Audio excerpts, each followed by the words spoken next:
दोस्तों, क्या आपको पता है एक रिश्ते को बनाए रखने के लिए क्या सबसे ज़्यादा ज़रूरी है? हाँ, आपने सही सोचा, ईमानदारी, जिसे इंग्लिश में ऑनेस्टी कहते हैं। तो आज की कहानी हमारी इसी ईमानदारी पर है। तो चलो कहानी को शुरू करते हैं। बहुत समय पहले की बात है। एक राज्य में राजा वीरेंद्र का शासन था। राजा वीरेंद्र अपने राज्य की प्रजा के लिए अत्यंत दयालु और न्यायप्रिय था, मतलब काइंड था। उन्होंने अपने राज्य को समृद्ध और खुशहाल बनाया।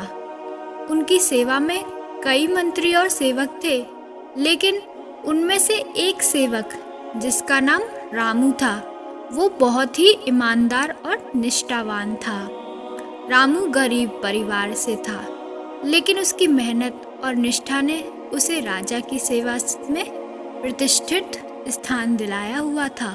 वह हमेशा राजा के आदेशों का पालन करता और उनकी सुरक्षा और सेवा में तत्पर रहता।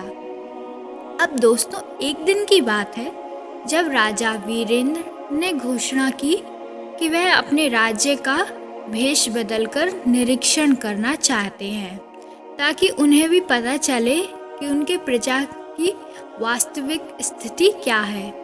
उन्होंने रामू से कहा, रामू, मैं तुम पर भरोसा करता हूँ। तुम मुझे राज्य की सच्चाई अच्छे से दिखाओगे। रामू ने राजा को साधारण वेशभूषा पहनाई और दोनों राज्य के विभिन्न हिस्सों का निरीक्षण करने निकल गए। उन्होंने देखा कि शहर में अमीरी गरीबी का फर्क बढ़ता जा रहा है। जैसे कि आज हमारे यहाँ भी अमीरी गरीबी का बहुत फर्क बढ़ गया है। कुछ स्थानों पर लोग भूखे थे और कुछ स्थानों पर लोग अत्यधिक संपत्ति का दर्शन कर रहे थे।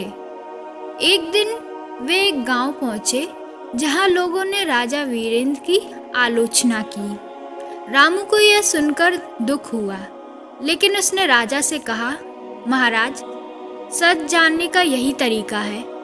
हमें उनकी समस्याओं को सुनना और समझना होगा। राजा वीरेंद्र ने गांव वालों की समस्या को ध्यान से सुना और उन्हें जल्द ही समाधान का आश्वासन दिया। उन्होंने महसूस किया कि राज्य के कुछ हिस्सों में भ्रष्टाचार और अन्याय बढ़ता जा रहा है।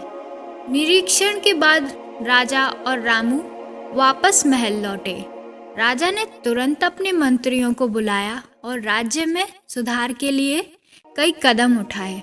उन्होंने भ्रष्ट अधिकारियों को दंड किया और गरीबों की सहायता के लिए नई योजनाएं लागू की। रामू की निष्ठा और ईमानदारी से प्रभावित होकर राजा ने उसे अपने प्रमुख सलाहकार के रूप में नियुक्त किया। क्योंकि रामू एक गरीब व्यक्ति था। रामू गरीब होके उसके घर में कोई साधन संपन्न नहीं थे। वह चाहता तो भ्रष्ट अधिकारियों की तरह वो भी संपत्ति का गमन कर सकता था और राजा के पास से सामान ले सकता था, परंतु नहीं, गरीब था पर निष्ठावान और ईमानदार था।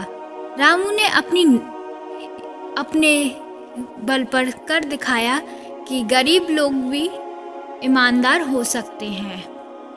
तो दोस्तों, इस कहानी से आपको जो प्रेरणा मिली है वो मुझे कमेंट बॉक्स में ज़रूर बताना और अपने नए नए सुझावों को कमेंट बॉक्स में ज़रूर लिखना। मिलते हैं अगली कहानी में।